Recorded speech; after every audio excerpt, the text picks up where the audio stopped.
distant cities just to see me. Stand over my bed, disbelieving what they're seeing.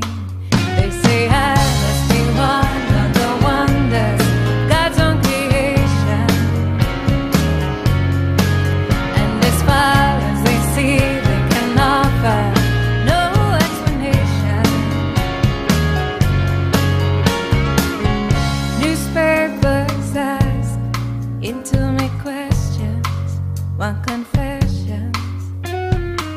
They reach into my head to steal the glory of my story.